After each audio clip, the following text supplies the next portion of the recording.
24 के रण में बीजेपी ने विपक्ष को मात देने का फुल प्रूफ प्लान तैयार किया है। बीजेपी की नजर उन 14 सीटों पर है जहां फिलहाल विपक्ष का कब्जा है। उनमें से फिलहाल 10 बीएसपी के पास हैं और 3 समाजवादी के पास है और एक कांग्रेस के पास है, जिसे अपने खाते में जोड़ने के लिए भारतीय जनता पार्टी ने बैठक की और तोड़ भी निकाला है। लोकसभा की 14 सीटों पर बीजेपी की रणनीति तैयार हो चुकी है। हारी हुई 14 सीटों पर 84 विस्तारकों के साथ आज मंथन किया गया, जिनमें 14 सीटों के लिए 84 विधानसभा पर बीजेपी ने प्लान तैयार किया है। अब इन क्षेत्रों में केंद्र और राज्य के मंत्री जनसभाएं करेंगे। सीटों पर डोर टू डोर जाकर कार्यकर्ता संवाद करेंगे, तो वहीं मुख्यमंत्री योगी आदित्यनाथ ने बलरामपुर में भी चुनावी हुंकार भरी।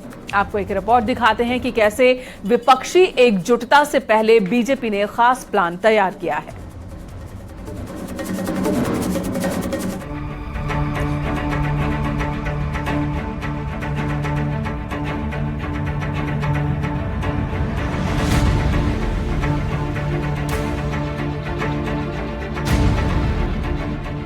लोकसभा चुनाव में हैट्रिक लगाने सियासी मैदान में उतर रही बीजेपी की रणनीति, प्लानिंग और मकसद साफ है। केंद्र में 350 सीटों से ज्यादा और उत्तर प्रदेश में टारगेट 80 के लक्ष्य को साधने के लिए मंथन का दौर चल रहा है और उन सीटों पर नजर है जहां 2019 के रण में कामयाबी नहीं मिल पाई थी। मिशन 2024 की तैयारी में जुटी भारतीय जनता पार्टी के लिए उत्तर प्रदेश केंद्र है। ऐसे में भारतीय जनता पार्टी की कोशिश है कि उत्तर प्रदेश में जातीय और क्षेत्रीय समीकरण बेहतर रहें। इसको लेकर भारतीय जनता पार्टी की केंद्र सरकार में जो मंत्रिमंडल का विस्तार होना है, उसमें उत्तर प्रदेश से प्रतिनिधित्व दिया जाना तय माना जा रहा है। इसके अलावा जो नड्डा की नई टीम यानी कि भारतीय जनता पार्टी के राष्ट्रीय संगठन की नई टीम बनेगी, उसमें भी उत्तर प्रदेश के कई चेहरे शामिल होंगे। बीजेपी अपनी रणनीति के तहत तमाम सांसदों का रिपोर्ट कार्ड खंगाल रही है और मजबूत चेहरे पर दांव लगाने की तैयारी कर रही है। साथ ही और अब उन हारी सीटों पर कमल खिलाने की तैयारी है। हारी 14 सीटों पर बीजेपी की नई रणनीति है। सीएम योगी भी चुनावी मैदान में उतर गए। हारी सीटों पर जनसभा कर जीत का संदेश, यानी पहले उन सीटों पर फोकस किया जा रहा है जहां बीजेपी को पिछले चुनाव में चुनौती मिली थी और अब उसी को भेदने के लिए अब रणनीति के तहत सीएम योगी चुनाव प्रचार में जुट गए हैं और विपक्ष के मनोबल को डाउन करने के लिए उन सीटों पर ताबड़तोड़ चुनाव प्रचार के साथ ही हर घर दस्तक दिया जा रहा है, जिसकी तस्वीर बलरामपुर में भी देखने को मिली। विदेशी हुकूमत की चूड़ों को हिलाने का कार्य हो या विदेशी आक्रांताओं का मुंहतोड़ जवाब देने के लिए किया गया उनका संघर्ष हो, उसका स्मरण किया जा सके, इसकी अनुभूति कराता है 15 नवंबर को जनजातीय गौरव दिवस। भगवान बिरसा मुंडा ने भी तो अपना जीवन इसी के लिए समर्पित किया। आज तो बलरामपुर में एक मेडिकल कॉलेज का निर्माण भी होने जा रहा है स्वर्गीय अटल बिहारी वाजपेयी जी के नाम पर। बलरामपुर में केजीएमयू के सैटेलाइट सेंटर के रूप में मेडिकल कॉलेज की स्थापना का कार्य युद्ध स्तर पर आगे बढ़ चुका है। बलरामपुर जिले में थारू संग्रहालय का लोकार्पण का कार्यक्रम संपन्न हो रहा है। बलरामपुर जनपद अब तेजी के साथ बढ़ता हुआ एक ऐसा जनपद है जो आज से 5 वर्ष पहले 6 वर्ष पहले आकांक्षात्मक जनपद था। शिक्षा के क्षेत्र में पिछड़ा माना जाता था। हर वक्त चुनावी मोड में रहने वाली पार्टी इस मिशन मोड में है, क्योंकि लक्ष्य साफ है, 80 सीटों पर जीत या फिर 75 से ज्यादा सीटों पर कब्जा, जिसे हर हाल में फतेह करने के लिए बीजेपी की योद्धा मैदान में उतर गए हैं। हालांकि बीजेपी की नजर विपक्षी एकता पर भी है, जिसे नाकाम करने का भी प्लान तैयार हो रहा है। हमारी राज्य में भी सरकार है, केंद्र में भी सरकार, और हमने जो काम किए हैं हमारी सरकार ने, बीजेपी के कार्यकर्ता घर घर जाकर अपना रिपोर्ट कार्ड जनता के बीच में रख रहे हैं। इनके पास कोई भी काम दिखाने को है नहीं इन पर, तो इसलिए जैसे जैसे चुनाव आएगा अपनी उपस्थिति इन सब विषयों से दर्ज कराएंगे। लेकिन प्रदेश देश की जनता सब जानती है और हम लोग पूरे तैयारी के साथ अपने रिपोर्ट कार्ड के साथ जनता के बीच में। ये जो 23 तारीख को बिहार में मीटिंग हो रही है, विपक्ष के सभी और खासकर सेकुलर लोग ये इकट्ठे हो रहे हैं और ये सब पूरे देश के सेकुलर पार्टियों के लोग इकट्ठे होकर के केवल सबका एक होकर के भारतीय जनता पार्टी को इस देश से हटाने का बीजेपी की इस तैयारी से समझा जा सकता है कि कैसे कार्यकर्ता से लेकर बड़े बड़े नेता तक अब बिना रुके थके फतेह की ओर अग्रसर हैं, जो विपक्षी दलों को परेशान करने के लिए काफी है, क्योंकि समाजवादी पार्टी अब साथी की तलाश में है। कांग्रेस भी छोटे छोटे दलों के साथ लेकर चलने की तैयारी में है, तो मायावती अकेले ही 24 के रण में दम दिखा रही है। ऐसे में बीजेपी के साथ 80 का टारगेट कठिन है, लेकिन नामुमकिन नहीं। न्यूज़ 18 के लिए संकेत मिश्रा की रिपोर्ट। गोरखपुर की गीता प्रेस को गांधी शांति पुरस्कार दिया जाएगा, लेकिन सम्मान मिलने से पहले ही सियासी बयानबाजी शुरू हो गई है। कांग्रेस पार्टी के सांसद जयराम रमेश जब सवाल खड़े किए उन्होंने, तो बीजेपी हमलावर हो गई और फिर पलटवार का सिलसिला शुरू हो गया। और वार पलटवार का सिलसिला ऐसा चला है कि कांग्रेस नेता ने कहा कि यह फैसला वास्तव में एक उपहास है, तो बीजेपी ने कहा कि कांग्रेस खुद को सबसे पुराना दल बताती है। कांग्रेस नेता जयराम ने कहा कि सावरकर गोडसे को पुरस्कार देने जैसा है। वहीं बीजेपी ने सवाल खड़े किए और कहा, भारत की विरासत के प्रति गंदा रवैया क्यों? कांग्रेस नेता ने कहा, महात्मा गांधी से वैचारिक लड़ाई थी, तो बीजेपी ने कहा कांग्रेस को किसी भी हिंदू से सख्त नफरत है। यानी गीता प्रेस को मिलने वाले सम्मान पर अब घमासान मचना शुरू हो चुका है। आइए आपको पूरी रिपोर्ट दिखाते हैं।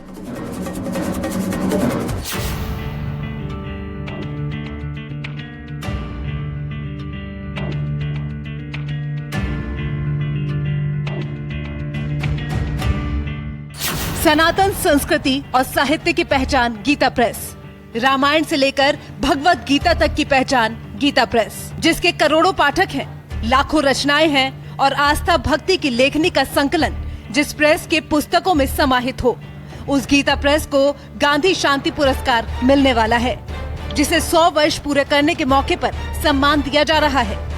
उस गीता प्रेस पर सियासी लिखावट की बनावट हो रही है। तो कांग्रेस अपने आप को देश के सबसे पुराने दल के रूप में स्थापित करने की बात करती है, और कांग्रेस के लोग भारत की विरासत के प्रति इतना गंदा रवैया रखते हो, इससे बड़ी निर्लज्जता की बात दूसरी नहीं हो सकती है। इस प्रकाशन को ये पुरस्कार अहिंसक और अन्य गांधीवादी तरीकों से सामाजिक, आर्थिक और राजनीतिक परिवर्तन की दिशा में योगदान के लिए दिया जाएगा। लेकिन विपक्षी पार्टी कांग्रेस ने गीता प्रेस गोरखपुर को महात्मा गांधी शांति पुरस्कार देने का विरोध किया है। पार्टी ने कहा है कि ये गोडसे और सावरकर को सम्मान देने जैसा है। कांग्रेस पार्टी के सांसद जयराम रमेश ने ट्वीट कर कहा, अक्षय मुकुल की 2015 में आई एक बहुत अच्छी जीवनी है। इसमें उन्होंने इस संगठन के महात्मा के साथ तकरार भरे संबंधों और राजनीतिक, धार्मिक और सामाजिक एजेंडे पर उनके साथ चली लड़ाइयों का खुलासा किया है। ये फैसला वास्तव में एक उपहास है और ये सावरकर और गोडसे को पुरस्कार देने जैसा है। कांग्रेस नेता जयराम रमेश के ट्वीट पर बीजेपी नेता मुख्तार अब्बास नकवी ने प्रतिक्रिया दी है। नकवी ने कांग्रेस पर निशाना साधते हुए कहा कि कांग्रेस को इस पर आपत्ति नहीं होनी चाहिए, तो बीजेपी के राष्ट्रीय महासचिव तरुण चुग ने बयान को दुर्भाग्यपूर्ण बताते हुए कहा कि कांग्रेस तुष्टीकरण और द्वेष की राजनीति करती है।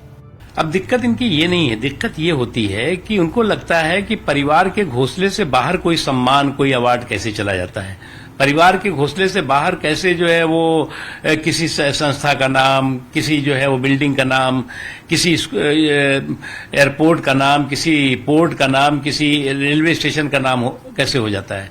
बांग्लादेश के शेख मुजीबुद्दीन साहब को दिया जा सकता है, नेल्सन मंडेला को दिया जा सकता है, रामकृष्ण मिशन को दिया जा सकता है, बांग्लादेश के ग्रामीण बैंक को दिया जा सकता है, विवेकानंद केंद्र को दिया जा सकता है, अक्षय पात्र को दिया जा सकता है, सुलभ इंटरनेशनल को दिया जा सकता है, सभी ठीक दिए गए। तो गीता प्रेस को देने में क्या दिक्कत है?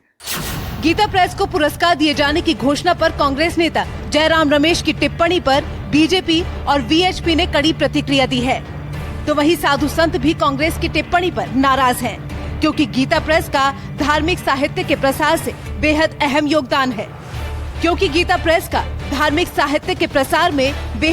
योगदान है। गीता प्रेस 1923 में स्थापित दुनिया के सबसे बड़े प्रकाशकों में से एक है, जिसने 14 भाषाओं में 41.7 करोड़ पुस्तकें प्रकाशित की हैं। इन किताबों में 16.21 करोड़ श्रीमद् भगवत गीता शामिल है। संस्था ने राजस्व सृजन के लिए कभी भी अपने प्रकाशनों में विज्ञापन पर भरोसा नहीं किया है। संगठनों के साथ जीवन की बेहतरी और सभी की भलाई के लिए प्रयासरत है। उनको मुस्लिम तुष्टीकरण और मुस्लिम माइनॉरिटी में पहला हक, संसाधनों में पहला हक माइनॉरिटी का है और मुस्लिम लीग सेकुलर है।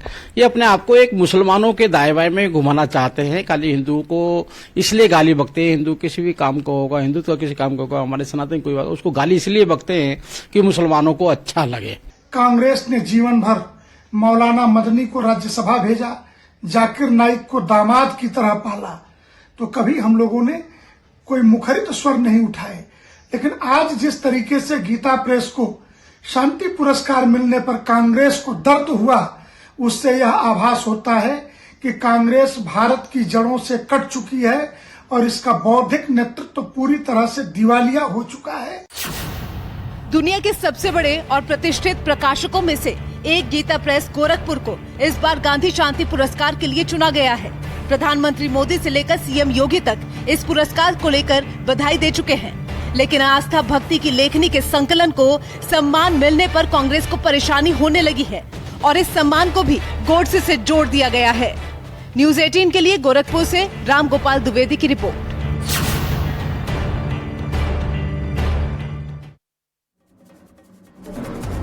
और चलिए बात कर लेते हैं फिल्म आदि पुरुष और इससे जुड़े विवाद की। देश भर के सिनेमाघरों में फिल्म आदि पुरुष दिखाई जा रही है, लेकिन इससे जुड़ा विवाद थमने का नाम नहीं ले रहा है। वाराणसी में हिंदूवादी संगठनों ने फिल्म के विरोध में जमकर बवाल काटा। तो कांग्रेस नेता ने भी फिल्म को लेकर सवाल खड़े किए, यानी आदि पुरुष फिल्म पर विरोध और बैन की लड़ाई के बीच बम्पर कमाई भी हो रही है। रिपोर्ट के अनुसार पहले दिन फिल्म ने 86.75 करोड़ की कमाई की थी। हालांकि दूसरे दिन यानी कि शनिवार को इसकी कमाई में कमी देखी गई और फिल्म की कमाई महज 24.78% गिरावट दर्ज की गई। दूसरे दिन फिल्म ने 65 करोड़ 25 लाख रुपए कमाए। और अब तीसरे दिन फिल्म की कमाई में फिर उछाल आया है और फिल्म ने 67 करोड़ की कमाई की है। आंकड़ों की अगर माने तो फिल्म ने तीसरे दिन भारतीय बॉक्स ऑफिस पर 219 करोड़ का कलेक्शन कर लिया है।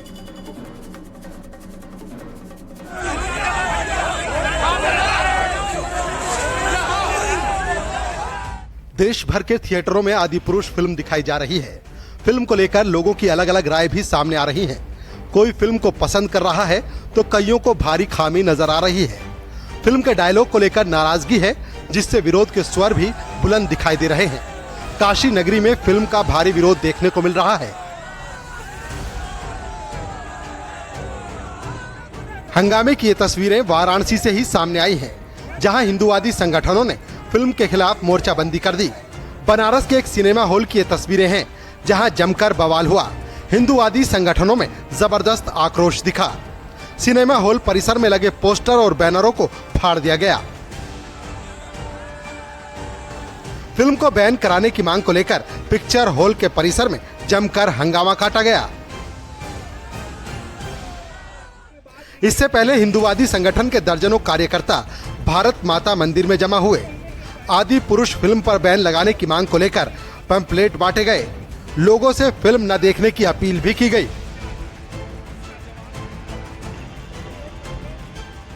हिंदूवादी नेताओं का कहना है कि फिल्म में हिंदू आस्था को चोट पहुंचाई गई है। सेंसर बोर्ड से भारी नाराजगी दिखाई। हिंदूवादी संगठन के कार्यकर्ताओं ने जमकर नारेबाजी की। मनमानी नहीं चलेगी, नहीं चलेगी। मनमानी नहीं चलेगी, नहीं चलेगी। विरोध इसलिए है कि आदि पुरुष फिल्म के द्वारा हिंदू समाज को ठगा गया है और रामायण के पात्रों की चर्चा करके हमारे आराध्य जो भगवान हैं उनकी छवि को धूमिल किया गया है। एक टपोरी की तरह उनकी छवि बनाई गई है। जो आदि पुरुष फिल्म है उसमें हमारे भगवान टपोरियों की भाषा बोल रहे हैं, तो ये हमारी आस्था पर कुठाराघात किया गया है। युवा पीढ़ी को गुमराह करने का प्रयास है। और 7 महीने के बाद जब राम मंदिर हमारा बनने वाला है, भगवान राम वहाँ पर विराजित होने वाले हैं, तो उसके ठीक पहले इस तरह की फिल्म जो कि भगवान की छवि को धूमिल करती है, उन्हें टपोरी साबित करती है, इस तरह की फिल्म क्यों बनाई गई है। जय हनुमान ज्ञान गुण सागर, जय कपीस तिहुँ लोक उजागर। फिल्म के विरोध में कार्यकर्ताओं ने हनुमान चालीसा का पाठ भी किया। पवन सुतनामा महावीर विक्रम बजरंगी। प्रदर्शनकारी इतने पर ही नहीं रुके, सभी ने सिगरा के आईपी मॉल की तरफ कूच किया जहां आदि पुरुष की स्क्रीनिंग चल रही है। उसके बाद यह हंगामा देखा गया।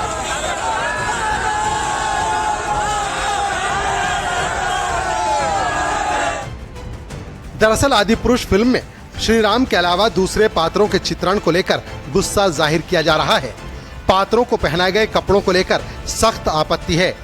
भाजपा के मुख्यमंत्रियों के सहयोग से बनी इस फिल्म में कहां पहुंचा दिया इन्होंने बजरंगबली को, जिसका नाम भी कर्नाटक में ले रहे थे कि बटन दबाने के पहले याद कर लेना।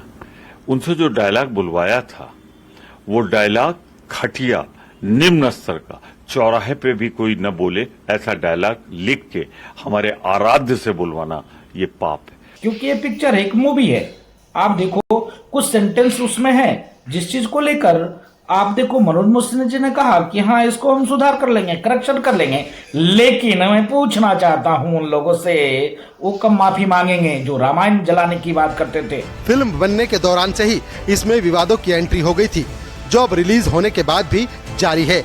वहीं फिल्म के डायलॉग राइटर मनोज मुंतशिर सीधे सीधे टारगेट पर आ गए हैं, जिसके बाद उनकी सफाई भी सामने आ चुकी है, लेकिन विरोध है कि रुकने का नाम नहीं ले रहा। न्यूज़ 18 के लिए वाराणसी से रवि पांडे की रिपोर्ट।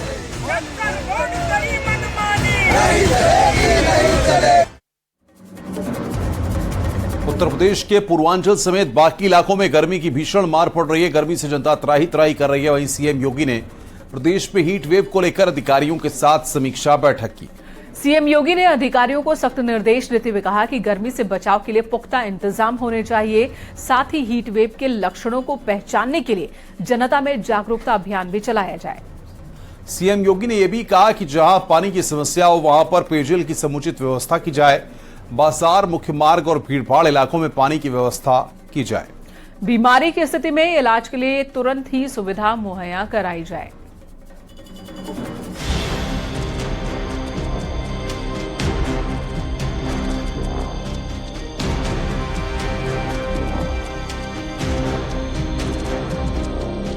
उत्तर प्रदेश में कहीं धूप है तो कहीं छांव, कहीं बारिश हो रही है तो कहीं आसमान से आग बरस रहे हैं और इस मौसम की दोहरी मार से लोगों का बुरा हाल है। बलिया में मरीज की मौत का सिलसिला जारी है। बीते 24 घंटे में 178 मरीज भर्ती हुए।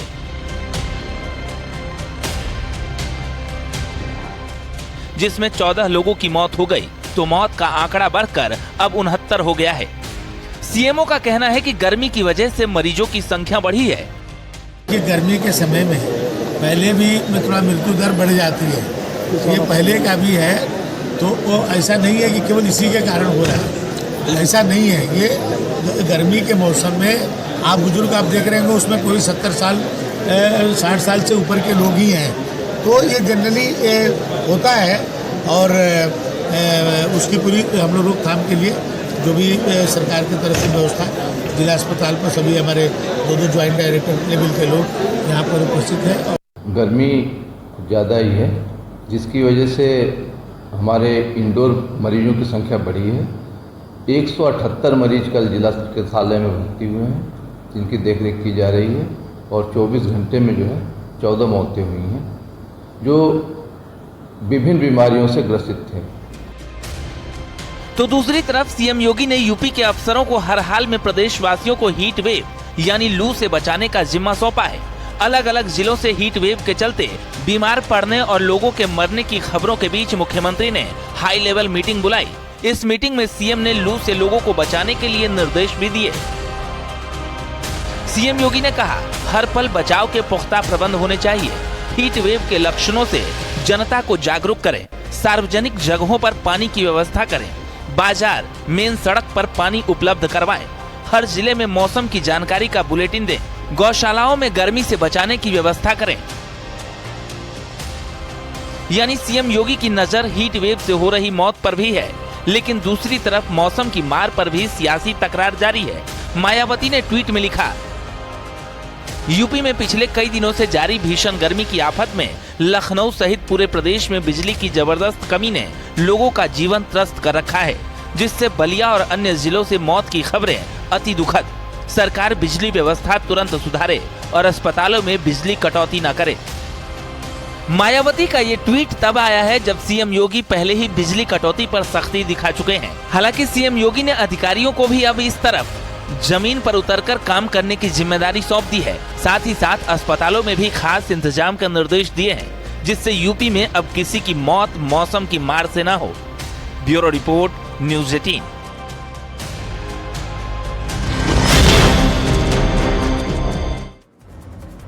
और अगली खबर कानपुर से, जहां पर यूनिवर्सिटी के जंगल में आग लग गई है। संदिग्ध परिस्थितियों में यूनिवर्सिटी के जंगल में आग लगी और आग बुझाने में इस वक्त फायर ब्रिगेड की गाड़ियां जुटी हुई हैं।